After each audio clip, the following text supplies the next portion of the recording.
I'm Amy Halpern-Lass. And I'm John Moscow. Welcome to Ethical Schools. Our guest today is Dr. Melissa Deckman, CEO of PRRI, the Public Religion Research Institute, a nonprofit, nonpartisan research organization dedicated to conducting independent research at the intersection of religion, culture, and public policy.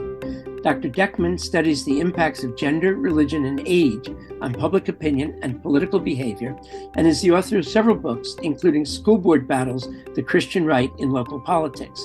We will be talking with her about the historical and political context of the current parental rights campaigns. Welcome, Melissa. Thank you for having me. I'm happy to be here today. Could you summarize the key demands of the parental rights activists? Well, today or historically, would you say? Well, we're going to ask you about both, so pick where you'd like to start. Sure thing. I think historically, parental rights has always been a term that has held resonance for people on the political right, because there's a sense that parents should have a large say and large control in the curriculum and the activities that are happening in public schools. Now, I don't want to say that this also isn't a belief held by parents who are not part of the political right. I think that most Americans who are parents and who have children in their schools would say, yes, they want to be part of their kids' schools and they would like to be part of that. But I think the parental rights issue, as defined by the political right historically and in today's times, is more about the idea that the curriculum of public schools is often too liberal or progressive on the political left, that it has the ability potentially to indoctrinate students into beliefs and attitudes that they themselves don't hold. And so I think it holds a lot of appeal for parents who might otherwise not necessarily be politically active. You know, part of my work also looks at the role of conservative women involved in politics historically. And so politics for much of our history was really a gendered affair in the sense that men were far more active. And obviously women couldn't vote, right, until the beginning of the last century. But the one area historically where it was viewed as permissible for women to get involved was really when it came to the education upbringing of their kids. And so I think parental rights is a way for, especially historically, conservative women to get involved in education politics as well. But I think it has a particular meaning for conservatives that it doesn't have for liberals. And are there specific things that they're asking for around the country? I mean, obviously, we know some of them in terms of, well, you know, what are some of the things that PRRI has looked at in terms of what some of the demands are, and also perhaps, you know, how these fit with how parents in general or the population in general think about these same issues?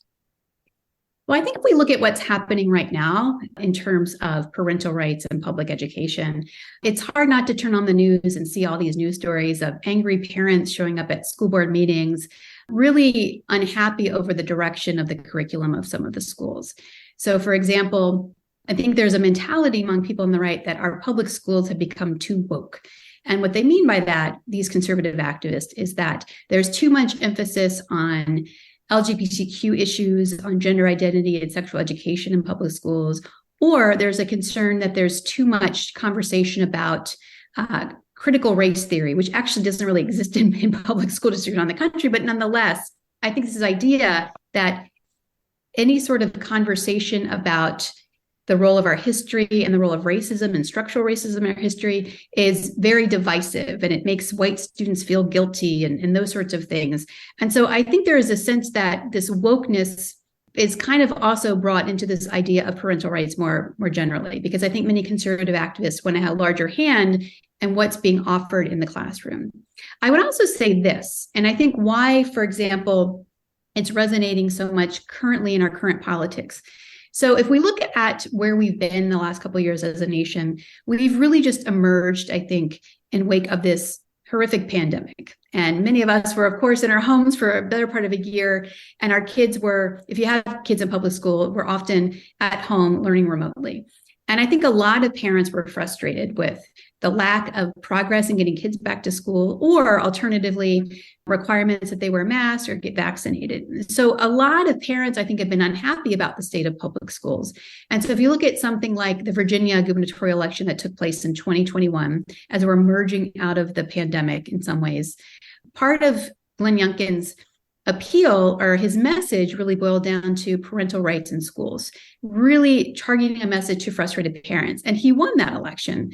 He also had sort of a weak opponent, I would argue, and it was close. But nonetheless, I think the narrative for many people on the political right is that this is a winning issue, that parents want more say in the direction of their schools. Many conservative parents think they're going too far to the political left, and they're unhappy about that. And so this is viewed as sort of a winning issue.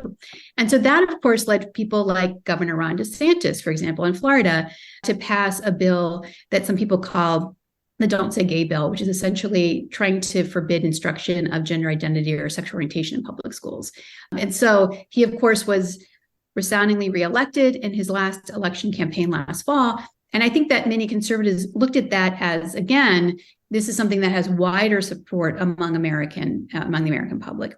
When in actuality, I think what's interesting, PRI has done some polling recently. So last year, we asked Americans whether they would favor or oppose banning books that discuss LGBT topics, just to kind of get back to the issue of Don't Say Gay.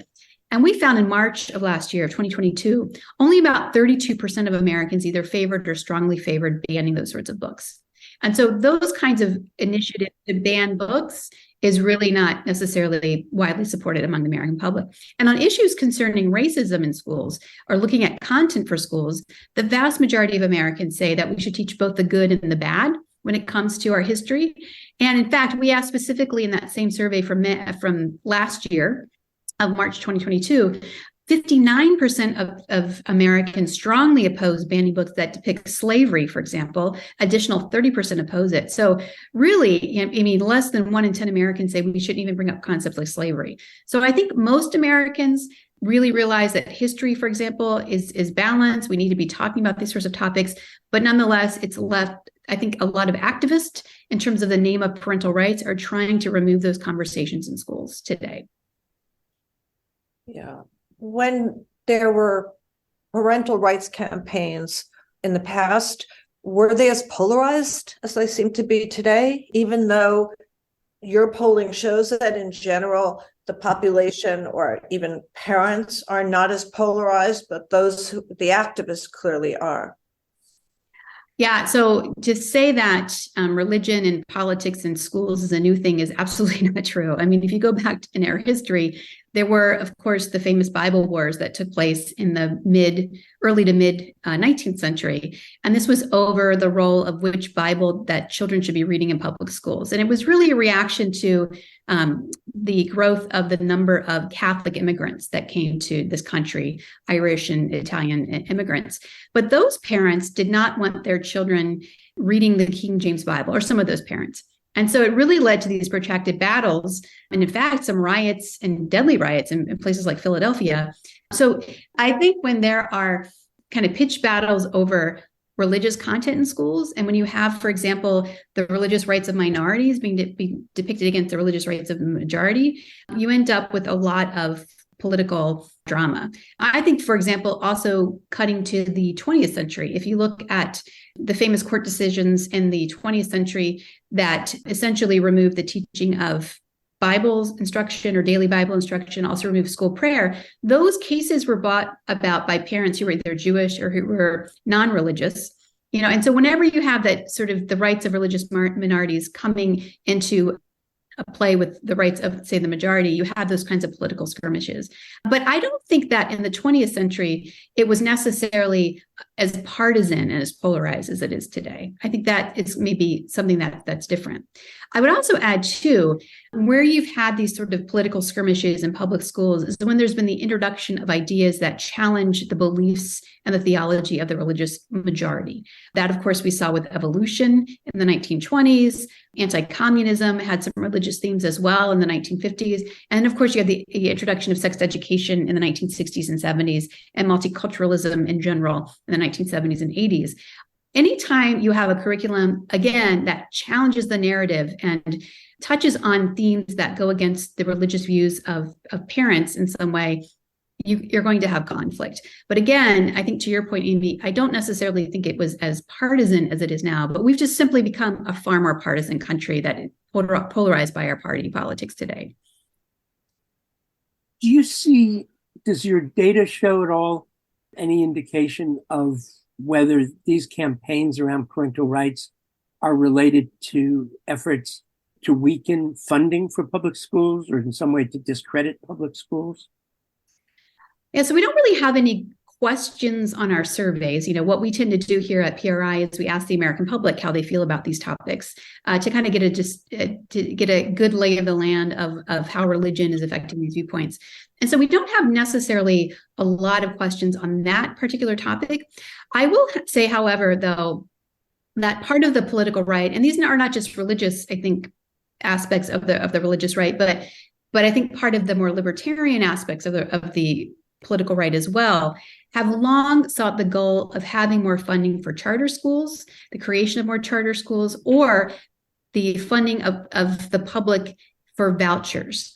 And so vouchers that can be used for private schools. And I think just this week, in fact, in North Dakota, the state legislature is poised to essentially allow parents who send their kids to religious school use public funds for those sorts of things. And so I think there's a larger long-term effort of many activists on the right to, in fact, have vouchers be spent for private schools, including religious schools. And so I'm not surprised that this campaign is happening at the same time as you have some activists, I think, trying to highlight what they view as problems with the public schools. I think there is something that's related there, definitely. What do your studies show about parents' opinions on these campaigns? I mean, even if they at least outwardly don't agree with them, are they glad that they're happening? I think it depends on the party and the religious identity of the parent, right? And so we tend to find, in terms of support over banning books, which really aren't largely popular, but I'll give you another example. Actually, let me start over and start with another example. I think that the popularity of these attempts, and you see groups like Moms for Liberty who are organizing conservative parents at the grassroots level to go into the schools to learn more about the curriculum and to advocate against more progressive curriculum. I think the popularity of these things depends on the partisanship and the religious makeup of the parents themselves. So again, to give you one sort of more recent example, if you look at the extent to which Americans think that public school teachers and librarians are providing appropriate curriculum or trying to indoctrinate students that wrongly portray America as a racist country. This was a question that we asked last fall as part of our American Value Survey. Fully 2/3, 66% of Americans believe that public school teachers and librarians actually are providing appropriate books and curriculum, whereas only 29% believe that they're indoctrinating students. However, if you break that down by partisanship, a majority of Republicans, 54%, compared to only 70% of Democrats, actually believe that teachers and librarians are indoctrinating children. And so I think the popularity of the policies really depend on the partisanship and the religious makeup. And I should also add, for example, on that particular data point, more than half of white evangelical Protestants also agree that there's indoctrination going on. And one of the things that we look at here at PRI often is media consumption. And so if you're watching Fox News a lot, if that's your main trusted news source, Fox News tends to focus a lot of their content on what they consider the wokeness of public schools. And so that becomes a bigger priority for those parents. But again, it's not necessarily the priority of most parents in the country. Right. Well, Fox News isn't necessarily the cause of it. I mean, clearly, Christian conservatives are going to tend to watch Fox News. Still, 1/3 of parents seems like a substantial number that object to what's being taught in the schools. Can you explain that? Well, I think that part of it is that, it's not just watching Fox News, you're right about that, but if you are a person who is, I think, religiously conservative and you follow different interest groups, I can't really emphasize the extent to which social media is important and part of this conversation. And this is also something that I think sets apart earlier iterations of conservative Christian activism in schools. For example, I wrote a book about the involvement of the Christian right in school board elections in the 1990s, and we really didn't have social media at that point in time. And I think what social media allows activists to do is to really take an issue and maybe misrepresent it, or to take one example that might be perceived as egregious and sort of to essentially imply that this is happening in every school district in the country, when in fact it's probably not likely. Or even providing and spreading misinformation. Getting back to this idea of critical race theory, for example. Critical race theory is a graduate level sort of theory that educators often use to kind of consider systemic racism in different aspects of society. There's no evidence that critical race theory is being taught in public schools writ large, right? But yet, if you watch, the videos put out by people like Moms for Liberty or other organizations that are part of the political right, I think there is sort of this emphasis that this is happening and it's prevailing in all school districts around the country. Yeah. You mentioned the social media aspect. Is that something that is being used by people who are opposed to these campaigns as well as by groups like Moms for Liberty? I think that's a good point, in that social media can work both ways of the political aisle, right? I think that a lot of activists on the political left also use social media to galvanize.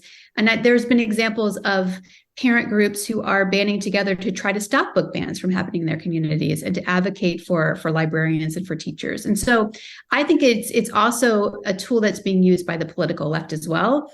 You noted earlier in your introduction that I study the impact of generations. And I will tell you that Generation Z exclusively gets their news information from social media sources. And it's really been used by those individuals also to protest, to raise their voices about their unhappiness with the direction of curriculum that's happening from their perspective. I think, of course, Gen Zers and teenagers can't vote yet, and sometimes it's falling on deaf ears in some certain school districts around the country. But nonetheless, I do think it's an important tool for activism as well on the political left. How does race or even racism factor into the parental rights campaigns? Yeah. So I'm going to go back into a little bit of the history of the rise of the Christian right in American politics. Really, most people think that the Christian right came about in the late 1970s, in part as a reaction against Jimmy Carter's presidency. So Jimmy Carter was notable because he was really our first self-affirming born-again Christian. He was an evangelical, and of course is by all accounts quite devout in his beliefs. But a lot of conservative Christians were disappointed in Jimmy Carter's presidency because they didn't realize how, I think, politically liberal he was. And so part of his campaign when he was running in 1976, he promised, for example, to teachers' unions, who were a big constituency of his election campaign, that there should be a national, for example, Department of Education. But there was also another reason that the Christian right came into existence. It wasn't necessarily because of opposition to abortion. That's part of the story. That's often what people historically think of when they think about the Christian right and Jerry Falwell and the moral majority and those groups. But really, a lot of conservative Christian activists began to mobilize because there was talk among the IRS under Carter's administration that they were going to remove the tax-exempt status of Christian fundamentalist academies, primarily located in the South. Those academies began to appear in response to, of course, the Brown versus Board of Education decision in 1954. It took many years to fully integrate public schools and desegregate public schools. But yet, for some conservative white parents, they decided, in fact, to create their own sorts of Christian academies that had a history of not allowing students of color admission. And so that clearly was a violation of the 14th Amendment. And so the Carter administration was looking into, in fact, revoking that status. And that's really what galvanized initially a lot of people in the Christian right. And so I think that, there's always been this history of race, religion when it comes to our public schools. So we jump to Reagan being elected in 1980. The immediate threat of IRS revoking tax status for those schools gets removed. And a lot of people felt that essentially with Ronald Reagan in the presidency, he was recognizing the role of evangelicals and supporting them and that sort of thing. But after about 8 years, Reagan's priorities were really about tax cuts, building a bigger defense, and paying a lot of lip service, I think, to evangelicals. And so in 1988, you have the Republican primary. I promise this is linked to schools. I do. So the Republican primary involves, of course, George Herbert Walker Bush, vice president, and it involves televangelist Pat Robertson, who was one of the very disgruntled people with Reagan's presidency. And he felt that the Republican Party relied on the votes of conservative Christians, but didn't implement those policies. And so he challenged Bush in that primary. He, of course, lost, but what he did in the late 80s, then during this campaign, is he basically set in motion the creation of what became the Christian Coalition. And what Pat Robertson wanted to do as head of the Christian Coalition, he hired this kind of one young wonderkind, Ralph Reed, who's still involved, right, with the Christian right today, to really try to refocus the efforts of the Christian right in the grassroots. And so when it comes to the grassroots, getting more conservative Christians involved in GOP precinct politics, but also at school boards. Because in the 1990s, again, we're still dealing with issues like sex education in public schools and the standards of history curriculum in public schools. And again, the fear of liberal indoctrination of students in public schools. So those issues have been around for a long time. Those arguments have been around for a long time. And so that's essentially, I think, really looking at the role of race. So race was a part of that initial process. But I think going back to today, how it kind of plays a role. So I don't think you'll necessarily find a lot of conservative parent activists talking about religion and race per se when they push back against CRT. But I do think that the problem for conservative activists when it comes to something like critical race theory is that it really pushes against this more inclusive history of the United States, right? In the sense that those parents want to downplay the role of race. And they want to sort of safeguard ideas about what it means to be America, what it means to be exceptional. And so I think in that respect, race sort of plays a role in that. We've done a lot of extensive research, for example, at PRRI, looking at structural racism attitudes. We've come up with something called the Structural Racism Index. And we find that, for example, conservative Christians are far more likely to be opposed to those indices of structural racism, right? The idea that, if only African Americans worked harder, they'd get, ahead in life, or that there's no widespread discrimination against African Americans. And even the idea that there's, in fact, more discrimination against white Americans and Black Americans in this country. Conservative religious white Americans believe that more than other groups do. But in terms of our schools, I don't necessarily see an effort to try to impose a Christian nationalist sort of theology, maybe in some very conservative school districts, but I do think that the racial ideology is part of that mix as well when it comes to religion.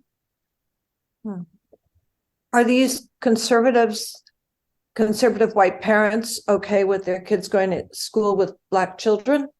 And how about children of other religions? So one of the things that I found in my original book on school board battles is that I looked at the extent to which conservative Christians were running in elections. And I found that, in fact, they weren't disproportionately winning elections. They tended to be elected in conservative districts, that sort of thing. But what I found is that among those that were ultimately elected to the school board, those who I think were most theologically driven and really would have liked to restore prayer in public schools, for example, constitutionally speaking, there were limits to what they could do. And so by the end of, I think, the 1990s, going into the early 2000s, a lot of the most conservative parents theologically had sort of moved to homeschooling or kind of moved their kids to private religious schools. And so I think that there's not necessarily a problem with their students attending schools that have, students of different races or religious beliefs per se. Although I do think that many conservative Christians would say that they'd rather be in a country, we found this in our data, that's primarily made up of fellow Christians.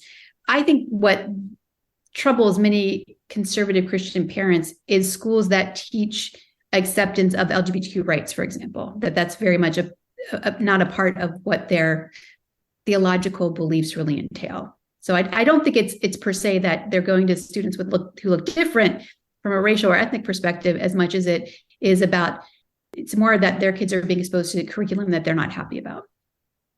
Like reality. Well, I think people who oppose that would say, yeah, this is kind of the reality in which we live. I mean, and I think it's also interesting that if we look at Generation Z, which is the current generation, those Americans born after 1996 that are currently populating middle and high schools, they're the most ethnically and religiously diverse, right? And so I think that those sorts of demographic changes and the fact that younger Americans are less religious is really troubling to many conservative Christian parents. And so that's why I think you see these debates happening that are so hot-tempered in public schools, because the reality is that we have a multiracial and diverse country. And that, I think, can be in some ways be interpreted as challenging to the worldview that many conservative Christians have and their parents have. I wanted to follow up on the question about school board candidates. I mean, it sounds as though the Republicans or, the people who are pushing for parental rights would probably say that Youngkin's victory in Virginia and DeSantis's apparently fairly large victory in Florida indicate that this is, a winning issue, and it's something that parents support, regardless of whatever the other data show. But how did the candidates who were pushing this seem to do, for example, in 2022? I mean, is there a clear pattern of this being a winning issue or not? I guess what I would point to in terms of these curricular initiatives happening across the country, there's a lot of parents who really just don't support the idea of not talking about homosexuality or gender identity in schools, right? Because the reality is that 1 in 4 Gen Zers identify as part of the LGBT community. And a lot of parents have kids who have mental health struggles, especially, who are part of that community. And so parental rights, from their point of view, would probably and should involve more honest conversations and acceptance and inclusivity when it comes to their kids, right? So I don't necessarily think that the policies endorsed by Ron DeSantis, even though, of course, he was reelected very handily in that election last year, but is that something that can transport to other states, especially blue states? Probably not at all, right? And I think from a national platform, I don't think that that's going to be successful. Will it be successful in some school districts? I think so, yes, because there are some places that are more conservative. But I don't necessarily see it as a winning issue across the country. Our polling data really doesn't show that either. Is there anything we didn't ask you but should have? Gosh. No, I mean, I do think that these issues aren't going away anytime soon, frankly, because we have a younger generation that's more diverse in terms of race, ethnicity, sexual orientation, and gender identity, that are less religious. And so I think you're going to see more parents on both sides of the aisle getting involved in politics. I think at the end of the day, having a system where people can actually run for election, amass their supporters, I think that's really what democracy is all about. So we'll have to see how these things actually shape up in the long term. But it's something to keep an eye on as we move into the future, definitely. Is there anything you'd like to mention about PRRI's work or how people can access your work? I would love to. So if you go to our website, prri.org, you can actually, at the bottom of the website, sign up for newsletters. So we have, for example, 3 times a week, we produce a newsletter called The Morning Buzz, where we look at trends in culture and politics, and we sort of put our own spin on what our data are saying about those trends. We don't just look at public education. I mean, we tend to look at things like Americans' attitudes about LGBTQ rights, or about democracy, the state of democracy, and occasionally we have things like favorability numbers for candidates who are running for political office. So it's a sort of a nice mix of different issues that talk about politics, but also about religious change in the country. So please sign up. You can also follow us on Instagram and Twitter at PRRI Poll. And so we again try to think about all of the political and cultural events that are occurring right here in the United States, and what does our data speak to in terms of those events? And so that's really what we're trying to do. Again, we're nonpartisan, we're not profit, we don't take sides on these issues, but it's more about trying to bring truth to discourse, to kind of take a look at what's happening when it comes to Americans' opinion on these issues as well. And if you're a researcher, our data are publicly available. And so if you want to look at and play around with the data that we produce, we have a data vault, and so researchers can actually download the data themselves and take a look at it. So I'd always encourage, if you have especially educators in your audience, people who are in grad school, education professors, there is good high quality data for them to analyze themselves. And so take a look under our data vault at PRRI.org. Thank you, Dr. Melissa Deckman of PRRI. And thank you, listeners. Check out our new video series, What Would You Do? a collaboration with Dr. Mira Levinson of the Harvard Grad School of Education and Ethics. Go to our website, ethicalschools.org, and click video. In the first case study, a teacher using Action Civics faces pushback from a parent. The goal of the series is not to provide right answers, but to illustrate a variety of ethical viewpoints. If you found this podcast worthwhile, please share it with a friend or colleague. Subscribe wherever you get your podcasts and give us a rating or review. This helps others to find the show. Check out our website for more episodes and articles and to subscribe to our monthly emails. We post annotated transcripts of our interviews to make them easy to use in workshops or classes. We work with consultants to offer customized SEL programs with a focus on ethics for schools and youth programs in the New York City and San Francisco areas. Contact us at hosts@ethicalschools.org. We're on Facebook, Instagram, and Twitter at Ethical Schools. Our editor and social media manager is Amanda Denchi. Until next week.